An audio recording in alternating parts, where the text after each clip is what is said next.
നമസ്കാരം. എൻ്റെ പേര് ശശാങ്കുളമാണ്. മൊക്കാത്തിലേക്ക് എല്ലാവർക്കും സ്വാഗതം. ഇന്നിപ്പോൾ നമ്മളിവിടെ ചർച്ച ചെയ്യാൻ പോകുന്ന വിഷയം എനിക്ക് പറയാനുള്ളത് എൻ്റെ വ്യക്തിപരമായ ഒരു അഭിപ്രായമാണ്. നമ്മളെന്തായാലും കേരളത്തിലെ മാധ്യമങ്ങളോ അല്ലെങ്കിൽ ഇന്ത്യയിലെ മാധ്യമങ്ങളോ അത്ര കണ്ട് ഇപ്പോൾ ശ്രദ്ധ കൊടുക്കുന്നില്ല എനിക്ക് തോന്നുന്നു. കാരണം ഇപ്പോൾ യൂറോപ്പിലായിക്കോട്ടെ, ലണ്ടനിലായിക്കോട്ടെ, അമേരിക്കയിലായിട്ട് ഒരുപാട് ആൻറ്റി ഇമിഗ്രേഷൻ പ്രൊട്ടസ്റ്റുകൾ നടക്കുന്നുണ്ട്.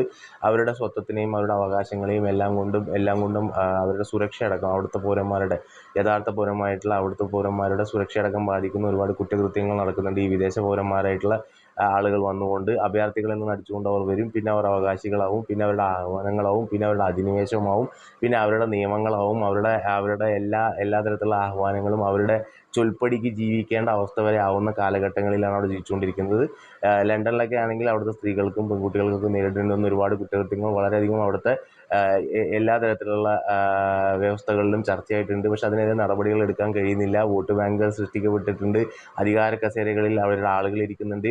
അപ്പോൾ അതിൻ്റെയൊക്കെ ഒരു അസഹിഷ്ണുത. അവർ ടാക്സ് കൊടുക്കുന്ന ആളുകളുടെ പൈസ കൊണ്ട് അവിടുത്തെ ആളുകൾക്ക് വീടോ കാര്യങ്ങളോ ഫ്രീ സേവനങ്ങളോ ഒന്നും കിട്ടാണ്ട് അതൊക്കെ അവർക്ക് നിഷേധിക്കപ്പെട്ട് ഇവർക്ക് കൊടുക്കുമ്പോൾ ഉണ്ടാകുന്ന ആ ഒരു സ്വത്വവും അതേപോലെ തന്നെ അവരുടെ അവകാശങ്ങളും നിഷേധിക്കപ്പെടുമ്പോൾ ഉണ്ടാകുന്ന ഒരു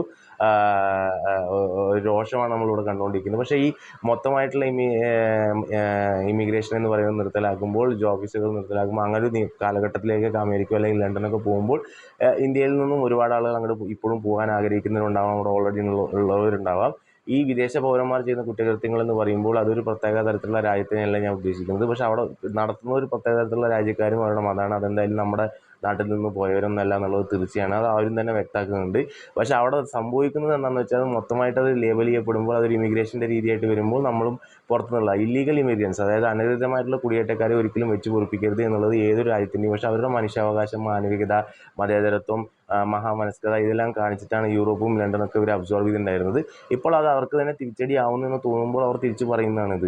അപ്പോൾ ഇവിടെ എനിക്ക് പറയാനുള്ളത്, ഇന്ത്യയിൽ നമ്മൾ NRC എന്നൊക്കെ പറഞ്ഞില്ലേ, NRC എന്നൊക്കെ പറഞ്ഞ സാധനം കൊണ്ടുവന്നപ്പോൾ എന്തായിരുന്നു ഇവിടെ പുകില്. അതിൻ്റെയൊക്കെ മൂല്യം എന്ന് പറയുന്നത് തന്നെയാണ്. നമ്മൾ അഭയാർത്ഥികൾ എന്ന് പറഞ്ഞാൽ എല്ലാവരും ഇങ്ങനെ കൊണ്ടുവരുമ്പോൾ അതിൻ്റെ ഭാവി പാർശ്വഫലങ്ങൾ എന്ന് പറയുന്നത് പ്രതിഫലിക്കാൻ പോകുന്നതും ഏതൊക്കെ രീതിയിലാണ്. ഡെമോഗ്രഫി ആയിക്കോട്ടെ, നമ്മുടെ സുരക്ഷ ആയിക്കോട്ടെ, നമ്മുടെ സ്ത്രീകളുടെയും കുട്ടികളുടെയും തന്നെ സുരക്ഷ ആയിക്കോട്ടെ, നമ്മുടെ കൾച്ചറൽ എക്കോസിസ്റ്റം, നമ്മുടെ സ്വത്തും ഇതിനെല്ലാം ബാധിക്കുന്നതാണ്.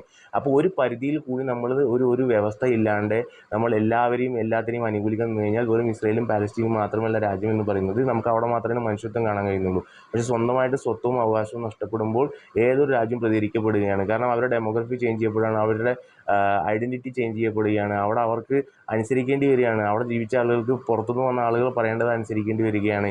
അങ്ങനത്തെ ഒരു അവസ്ഥയിലോട്ട് ആളുകൾ പോകുമ്പോൾ അഭയാർത്ഥിയായി വന്നവർ അവിടെ അവകാശികളായി, അവരുടെ യജമാനന്മാരായി, അവരുടെ മൊത്തം കാര്യങ്ങളും അടിച്ചേൽപ്പിക്കാൻ ശ്രമിക്കുന്നുണ്ടാവുന്ന ചില രോഷങ്ങളാണ്. അപ്പോൾ ഏതൊരു രാജ്യത്തിനും ഏറ്റവും കൂടുതൽ വേണ്ടത് അവരുടെ സ്വത്വം സംരക്ഷിക്കുക എന്നുള്ളതാണ്. അതിനുവേണ്ടി നമ്മൾ